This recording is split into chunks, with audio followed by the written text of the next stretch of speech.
Welcome to Subatomic Workshop. Today I'm making molds of the masters I made previously in another video. I'm going to be experimenting with different materials for the mold boxes like plastic cups and containers, foam board, and MDF.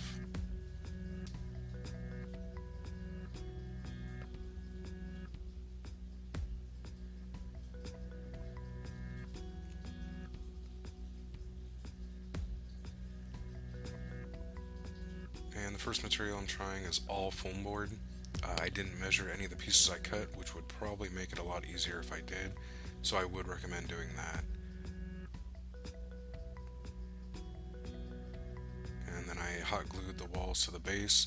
I screwed up here in the pattern of the walls, they're supposed to alternate, but I made it work.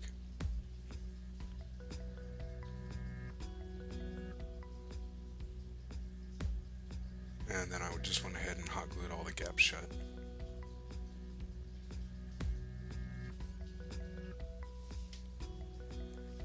Next I tried the bottom half of a plastic cup, and then the top half I glued to foam board as well. I also experimented on the methods of sticking the masters down. I ended up using hot glue, super glue, and double-sided tape. And here are the two EVA foam pieces. I hot glued those both down, and then I put a rock in there as well, which I super glued down. The wire nuts I super glued, and the glass bead I double-sided taped down.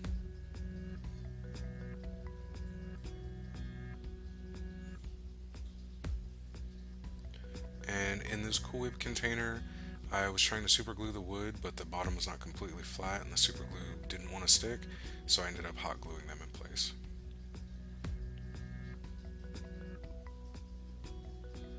And next I made the MDF box. It was definitely the easiest to make since the walls stood up on their own.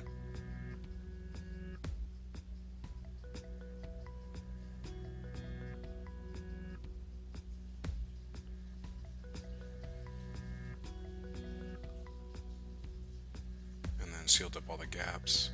And after that I went ahead and put the master of the key that I made in there with hot glue.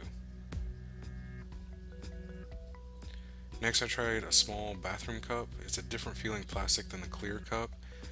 I tried to use a small amount of hot glue as to not distort the mold, but it would dry before I could stick it down, so I had to kind of glob it on there and stick it in place so that it wouldn't dry too fast.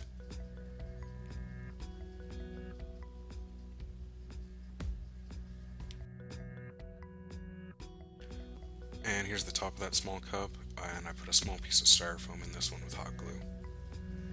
And then I remembered I wanted to try toilet paper rolls, so I went and grabbed one and stuck it to foam board. In these I placed a plastic bracket with hot glue and a rock with I think what was hot glue as well.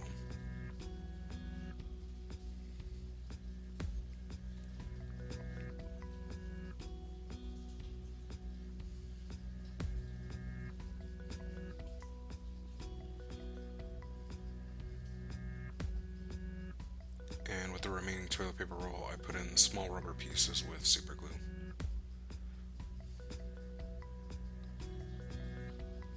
And this is a small washer and some cardboard that I wanted to mold but decided not to as they were flat and it would be a pain. Here are all the mold boxes I made with the masters held in place. It didn't seem like I had a lot of masters, but when you have to make the boxes for them, you realize it is kind of a lot.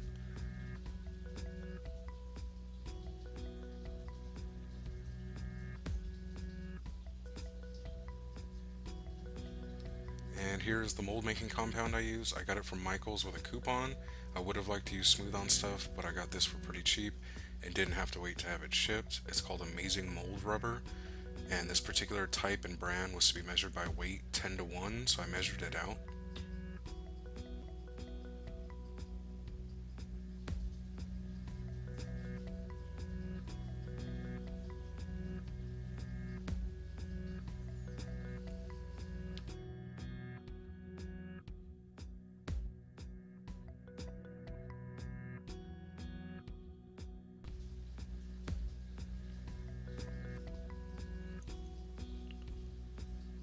Then I combined it and just stirred like crazy.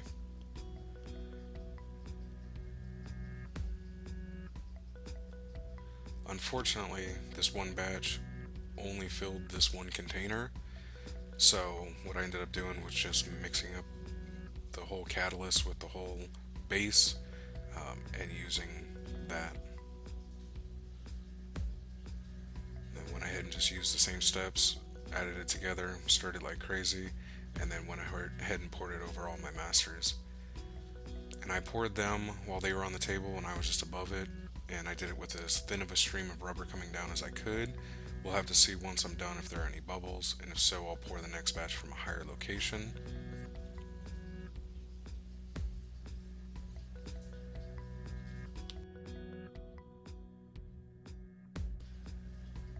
And here I started to run out. This just barely covers that piece of styrofoam, and as you can tell, it only filled some of my containers, so I'll just have to use this as an excuse to get some smooth on.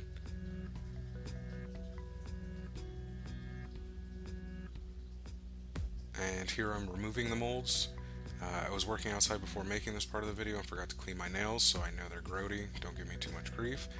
But the foam board liked to stick to slightly the silicone and the glue, but it worked okay if that's all you have on hand. The rock came out clean and easy, as did the non-heat treated EVA foam. The heat treated EVA foam was a lot harder to get out and left some dark bits in the mold. And I also learned to definitely make sure you take the time to apply your masters with care to make sure that the rubber doesn't seep under it, as it'll just take you that much longer to clean up the flashing afterwards.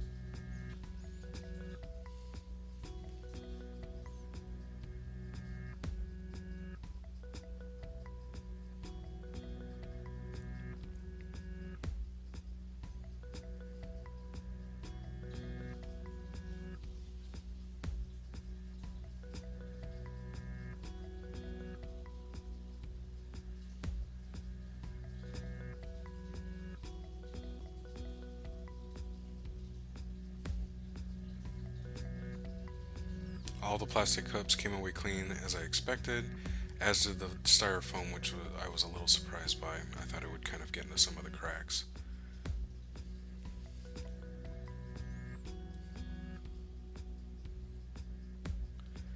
The nuts came out clean as well, but because of the globs of hot glue, one of them ended up having a hole kind of out the side. It shouldn't be too big of an issue during casting, but we'll see.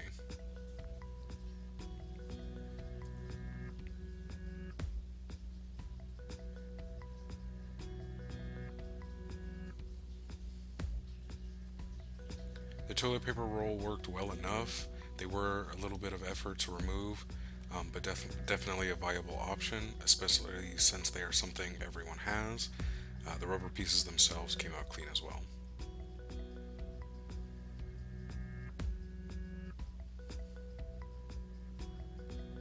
And the clay in here would have come out easier if I spent more time securing the master, as the rubber went over the edges a bit and I had to cut some away. But it wasn't too difficult to remove and came out cleanly.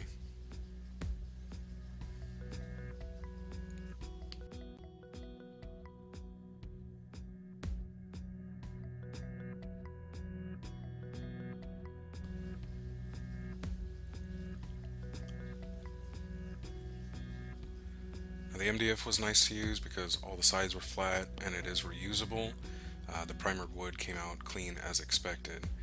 And as far as I can tell with my untrained novice eye, I didn't have any air bubbles in the molds, but we'll see how that holds up when I do the casting.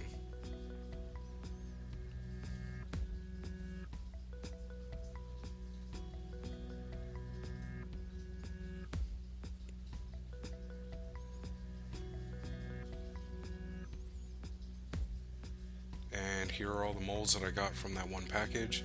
Wish it would have been enough for everything, but this was a decent enough test. Everything I molded came out clean except the heat treated EVA foam, which it doesn't look like it'll be an issue in casting, but we'll see when I cast it. If you would like to see the next part, please consider subscribing. If this video helped you at all, please like it, and if you have any questions or comments, please leave those. Thanks for watching.